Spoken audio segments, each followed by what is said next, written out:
उतने किसी भी प्रांत में नहीं होते, किसी एजेंसी में नहीं होते। अब मैं बताता हूं, इसमें अगर देखेंगे तो ये बहुत बड़ा व्यवसाय बन चुका है।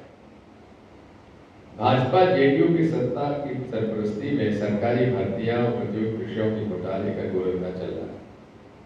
7 सालों में 10 से अधिक परीक्षा पेपर लीक के मामले सामने आए हैं और उसमें प्रमुखता से 2017 का सिपाही भर्ती परीक्षा का पेपर लीक, सिपाही भर्ती परीक्षा का प्रश्न पत्र लीक हो गया, परीक्षा रद्द करना पड़ा। इसमें 21 एफआईआर दर्ज हुई है, 21, जांच अभी भी जारी है। 19 और 21 पुलिस भर्ती परीक्षा में से फिर से इन वर्षों में बिहार पुलिस भर्ती परीक्षा के पेपर लीक हुए। 2021-22 में उत्पाद विभाग की परीक्षा का पेपर लीक हो गया। इकोनॉमिक ऑफेंसेस विंग जो है यूनिट है वो जांच कर रहा है। 222 में बिहार पब्लिक सर्विस कमीशन का 67 जो पेपर था वो लीक हुआ, प्रारंभिक शिक्षा का प्रश्न पत्र लीक हो गया। इस मामले में 21 एफआईआर दर्ज की गई, मगर जांच अभी जारी है। फिर सिपाही परीक्षा के लिए विवादों में आया। 2023 में सिपाही भर्ती परीक्षा लीक हुई, पेपर लीक हुआ, परीक्षा रद्द करनी पड़ी। इकोनॉमिक ऑफेंसिव विंग ने बीपीएससी के अधीक्षक को गिरफ्तार किया। अमीन भर्ती परीक्षा का पत्र सोशल मीडिया के जरिए वायरल हो गया था। इस मामले में पटना समेत कई जिलों में एफआईआर दर्ज की गई। और नीट का जो एक नेशनल स्कैम बना, नेशनल स्कैम, उसकी जड़ भी, उसकी उत्पत्ति भी बिहार से हुई थी। और बिहार पटना से पेपर आउट होने की पुष्टि भी हुई। अब बताइए, इसी प्रकार 2024 में फिर बिहार पब्लिक सर्विस कमीशन के शिक्षक भर्ती घोटाला उसमें लीक हुआ। स्वास्थ्य विभाग का सीएचओ का भर्ती घोटाला। इस प्रकार से पूरे देश में जो पेपर माफिया और नौकरी के भर्ती के जितने भी इम्तिहान होते हैं, सब में इसमें गड़बड़ हुई है। यदि आप देखेंगे तो एक सामान्य तौर पर जनचर्चा में ये बात है, मेन्यू कार्ड लगा हुआ है।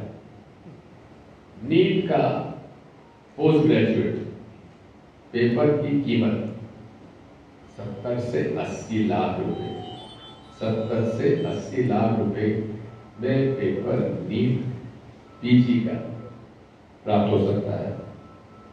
नीट अंडर ग्रेजुएट का 30 से 40 लाख, बैंक परीक्षा का 15 से 20 लाख, एसएससी का 15 से 20 लाख, साक्षात्कार सहायक 25 से 30 lakh, police SI 25 lakh, police सिपाही 10 से 15 लाख और पटवारी 10 से 15 लाख, बाकी अन्य 10 लाख। इस तरह से बिहार में नीतीश कुमार जी के कार्यकाल में, भाजपा के कार्यकाल में, भाजपा जो बड़ी बड़ी बातें करते हैं, बड़े बड़े गवर्नेंस की जो बात करते हैं, यदि आप देखेंगे तो इनके 7 साल के राज्य में जो शिक्षा की बदहाली है वो आपके सामने आई है। और साथ में शासकीय सेवा में भर्ती करने में किस प्रकार से व्यवसाय चला हुआ है पेपर लीक का, वो भी आपके सामने आ रहा है। साथियों, ये तो बात हुई शिक्षा की, लेकिन एक बात मैं और आपसे करना चाहता हूं कि किस प्रकार से इलेक्शन कमीशन एक पार्टी का समर्थन करते हुए निर्णय ले रहा है। सामान्य तौर पर कभी कोई निर्णय इलेक्शन कमीशन लेता है पार्टी मीटिंग बुलाई जाती है इलेक्शन कमीशन द्वारा, और ऑल पार्टी मीटिंग में अपना प्रस्ताव रखा जाता है और उसमें जो सुझाव आते हैं या तो उनको अंगीकृत किया जाता है या उसका जो समस्या बताई जाती है उसका हल ढूंढ लिया जाता है। अब जो कि स्पेशल इंटेंसिव रिवीजन है वो 22 साल बाद हो रहा है। 2003 में बिहार में हुआ था जो हाउस टू हाउस सर्वे हुआ था और रिवीजन हुआ, इंटेंसिव रिवीजन। उसको पूरा करने के लिए 2 साल लगे थे।